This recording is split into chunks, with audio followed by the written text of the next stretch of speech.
అందరికీ నమస్కారం అండి. ఈ వీడియోలో మనం ఎలర్జీ గురించి తెలుసుకుందాము. ఎవరికైతే పడని వస్తువులు తిన్నా, తాకినా, తాగినా, పీల్చినా కొందరికి ఎలర్జీ అయితే వస్తూ ఉంటుంది. ఈ ఎలర్జీ ఎలా వస్తుందో ఇప్పుడు మనం చూద్దాము. ఎప్పుడైతే పడని వస్తువు శరీరంలోకి వెళ్తుందో అప్పుడు మన శరీరం ఈ ఎలర్జెన్స్ని విరుద్ధంగా యాంటీబాడీస్ అనేవి ఉత్పత్తి చేస్తూ ఉంటుంది. ఈ యాంటీబాడీస్ వెళ్ళి మాస్ట్ సెల్స్కి అతుక్కొని ఆ తరువాత హిస్టమిన్ అనేది ఉత్పత్తి అవుతుందండి. ఈ హిస్టమిన్ వలన ఎలర్జీ అయితే వస్తూ ఉంటుంది. ఎలర్జీ చాలా రకాలుగా ఉంటాయి. ఫుడ్ ఎలర్జీ ఏదైనా పడని ఆహారం తినడం వల్ల, మెయిన్గా పాలు, గుడ్లు, వీట్, సోయాబీన్స్, వేరుశనగపప్పు, సీ ఫుడ్ మెయిన్గా షెల్ ఫిష్, ఇటువంటి ఆహారాలు కొందరికి పడవు. ఇలాంటివి తిన్నప్పుడు ఫుడ్ ఎలర్జీ వచ్చే అవకాశం ఉంటుందండి. మెయిన్గా ఈ ఫుడ్ ఎలర్జీ వలన శరీరం పైన దద్దుర్లు రావడం, దురద పెట్టడం, గాబరవ్వడం, వాంతులు, అలాగే కడుపులో తిమ్మిర్లు ఉండడం, దద్దుర్లు రావడం, మొహం చుట్టూ, మొహం పైన, అలాగే నోటి చుట్టూ వాపు రావడం, ఇలాంటి లక్షణాలు అయితే చూస్తూ ఉంటాము. ఇంకొక టైప్ ఆఫ్ ఎలర్జీ వచ్చేసి ఇన్హాలేషన్ ఎలర్జీ. అంటే ఏదైనా పడని వస్తువు పీల్చుకున్నా మనకి ఎలర్జీ అయితే వస్తుంది. ఫర్ ఎగ్జాంపుల్ డస్ట్, దుమ్ము కానివ్వండి, పోలెన్, లేదా పెట్స్ నుంచి వచ్చే ఫర్, ఆ ఎలర్జీ పీల్చుకున్నా కానీ ఎలర్జీ అయితే వస్తూ ఉంటుంది. ఈ ఇన్హాలేషన్ ఎలర్జీ వలన ఎలర్జిక్ రైనైటిస్ అయితే మనం చూస్తూ ఉంటాము. ఈ ఎలర్జిక్ రైనైటిస్లో ముక్కు కారడం, ముక్కు బ్లాక్ అయిపోవడం, ముక్కులో దురద రావడం, స్నీజింగ్, తుమ్ములు రావడం, అలాగే కళ్ళల్లో ఇరిటేషన్, కళ్ళ నుంచి నీళ్లు కారడం, ఇలాంటివి మనం చూస్తూ ఉంటాము.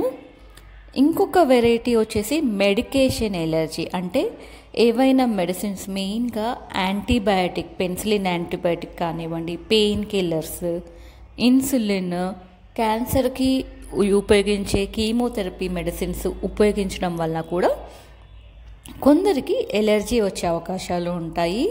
ఈ మెడిసిన్స్ వలన ఎలర్జీ వస్తుందో వారికి చర్మం పైన ర్యాషెస్ రావడం, దద్దుర్లు రావడం, దురద పెట్టడం, శ్వాస తీసుకోవడంలో ఇబ్బంది ఉండడం, అలాగే మొహం వాసిపోవడం, ఇలాంటివి మనం చూస్తూ ఉంటాము.